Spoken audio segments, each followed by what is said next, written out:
We've set a challenge for 2 maths teachers from Framwell Gate School in Durham. They're being summoned to a mystery location. Right now, neither teacher knows their destination or the topic they'll be teaching. Their lesson needs to be ready by 2 p.m. this afternoon. It's the unknown, isn't it? It's the unknown side of things. It's exciting, yeah, it is a wee bit scary. Yeah.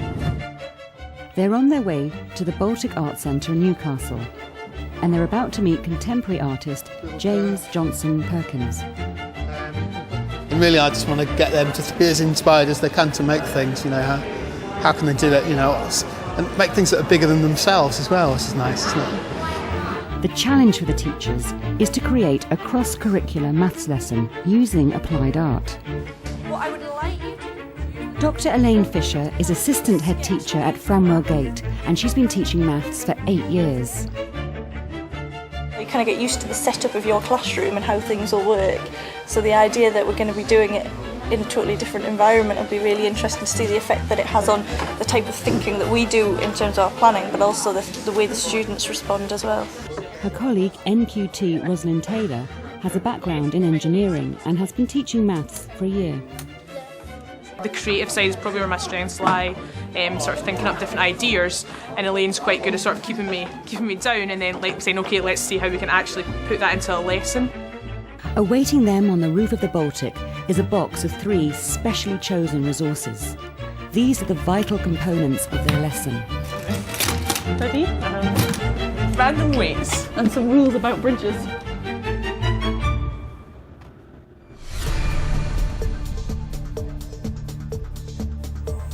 It's 8:30 a.m. and our 2 maths teachers are speeding their way out of their comfort zone. I hope it's algebra. Yeah. Or number. Algebra's nice because you can link it Yeah. to so much different stuff. The quayside surroundings of the Baltic and the box of resources should provide them with enough inspiration for their lesson. Let's hope so, because by 2 p.m. this afternoon, they'll need to be ready to teach a class of Year 8 pupils. I think a lot of people don't really like maths. I just can't do it. Not very good at it. Certain things I don't really like about maths, just...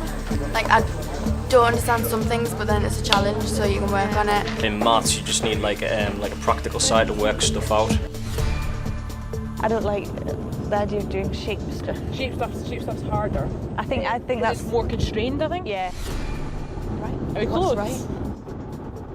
I have no idea. That's the trouble. I don't even know where anywhere is around You here. don't know Newcastle, though, do you? I don't know Newcastle at Whereas all. at least I know Newcastle. We go. Right, where are we going then? You're local. No, What's wrong? it's the Baltic. Huh? That's the Baltic where. Where? I think that big building coming up there. What building? This one on our left.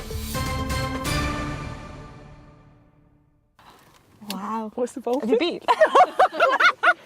It's a contemporary art gallery. An But art it's like gallery? really modern. It's got an amazing view out down that way, so you can see all the bridges and right down the Tyne. I want something we know something about. Well, that's the way I don't know anything about art. Art's not one of my strengths. I can paint, but I don't know anything about art. Oh dear. Lovely view. Yeah, the bridges are really cool. I really like the Millennium Bridge in particular.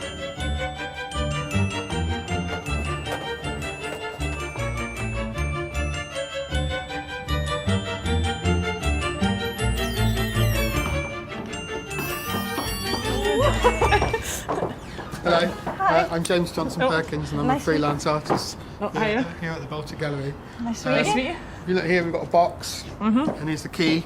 And inside the box there's objects that you can use to inspire you for this lesson that you're going to be doing. So open the box. You can open the box. Excellent. Ready? Ooh. Ooh.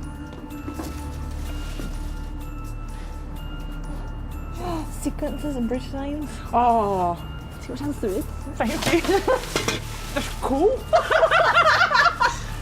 Coal? That's really random. Well, they use it to take over the bridges, don't they? And some weights. It's a bucket itself. Wow. Okay. There's something else. Oh, look, there is. Oh, it's a...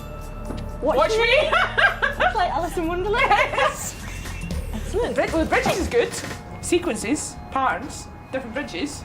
We've got bridges here, although I find the coal really random. I don't know what you think. Yeah, I think it's the cool. The others, well, even the weights to a certain extent. This I can see in the surroundings. I mean, there's lovely algebra is what we wanted, right? We Yeah, love algebra. yeah, so that's and the good. pattern and sequences, the bridges, the weights. I can see a link there. Weights and bridges. Yeah, I can see links there. Strength. Definitely. Oh yeah. I'm feeling a lot more comfortable now that I like actually knowing. I know what it is. Like Yeah. my brain, I feel like my brain's already working. Need to find out if this is going to tell us what our actual topic is. Yeah, but I'm pleased so far. Right, so we're going to watch the DVD and then we've got a couple more surprises for you downstairs. More surprise. Okay. Started. Okay. The objects in the box have been specially chosen by 2 experts. First up, Adam Goldwater from the Discovery Museum in Newcastle. He has some tips on how they might use the coal and weighing scales in their lesson. The objects that I've chosen for the students to use are a bucket of coal and some scales. Coal, black gold, is really the foundation of the prosperity of Tyneside, the Tyne, Newcastle, Gateshead and the region. The challenge of getting coal quickly and efficiently from the coal face to export from the River Tyne is really seen all around us in the bridge designs, the railways, the staiths that we use to load the coal onto the ships. So the maths could be brought in to examine the real life context of the bridge designs that were subsequently built to allow the greater ships through. That would be nice, wouldn't it, to have something that has a cross-curricular link with the kind of history as Yeah, well. because that's something, that my passion. Exactly. You got your engineer. Engineer and the history. What more do we need? Yeah. Artist. And the artist, of course. Right. The second object we have here is a set of scales and measures. The teachers could use these as an activity to measure out how much coal could possibly be loaded onto, first of all, the small keel boats and then larger and larger ships. Bearing in mind that coal itself doesn't come in a uniform shape or size, putting it into real life context and a context that would have had to have been considered in the past.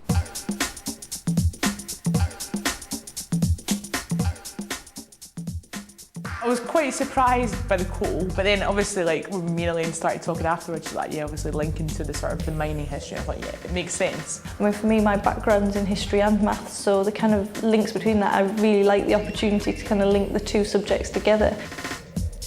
The equation B equals 2j minus 3, showing the relationship between joints and beams, has been placed in the box by Steve Humble from the National Centre for Excellence in the Teaching of Mathematics. He's also got some tips on how they could use the space around the Baltic in a lesson. An interesting thing from a mathematical point of view is that this space, the river is the same width across, but different engineers have used different techniques to span that space.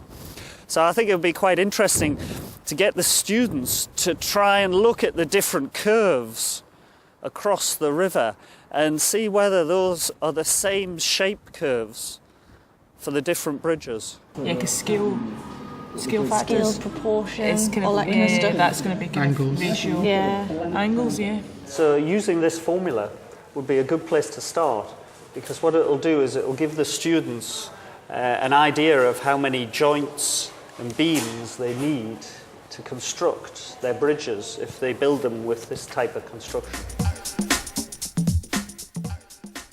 In some ways that was much more the comfort zone, because you get the board with mathematical information, a sequence, you think, oh, I can do that because that's maths, that I'm happy with that. At that point, you've got everything open to you. You've got safe routes, you've got more adventurous routes, you've got totally wacky routes, and it's kind of up to you to kind of say, right, well, I'm going to take it and go down this sort of angle or whatever.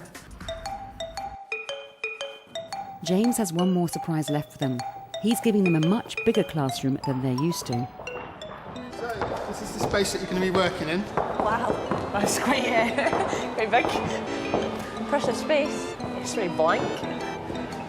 You've got very simple materials to work with. You'll be thinking about things like structure, maybe things like that to build a curve. I sort of have quite a good knowledge of maths. Really, I'm a maker, I make things. I'm interested in the process of putting things together and And really, I just want to get them to be as inspired as they can to make things. You know, how can they do it? You know, and make things that are bigger than themselves as well. This is nice, isn't it? Something like that. I've actually taught maths in school, so I've got quite a sort of maths brain. In fact, I won the maths prize when I was at school. But how you do that and how you use these materials to work out a maths lesson is up to you. But we would like you to use all of the space. Whatever you're making, it's going to fill the space. Wow. I think it's great, isn't it? I think it's, yeah, I like the idea of having loads of space to spread about and kind of, especially with it being like quite practical based. Yeah, definitely. I love the view. I think the idea of teaching in a space like this where you've got the view out there to kind of keep them inspired with the kind of topic and the bridges is fantastic. And linking that into what they're actually doing and hopefully seeing the whole real life context thing is really good. Now they've got all the ingredients, and with their Year 8 pupils arriving shortly, it's time to start planning. Right, okay, so I can appreciate and enjoy art. I've never particularly had a great strength in doing anything terribly artistic, and I think that you kind of, outside your comfort zone, you perhaps panic a little bit. It was all really appealing to me. The whole idea of filling that space was a challenge. It was like, okay, we've got all this massive space, and I mean, yeah, it's a little bit daunting because it's a massive room. And you think, okay, you know, we've only got an hour for a lesson, we've got to fill the space in an hour. Yes, that's quite scary. Let's do a bit of a sort of brainstorm type thing first of all. Let's put bridges in the middle, shall we? Yeah, so we've got the coal. We've got the coal. Scales. We've got outcomes, haven't we? Outcome is they need to build a structure. There needs to be a structure built.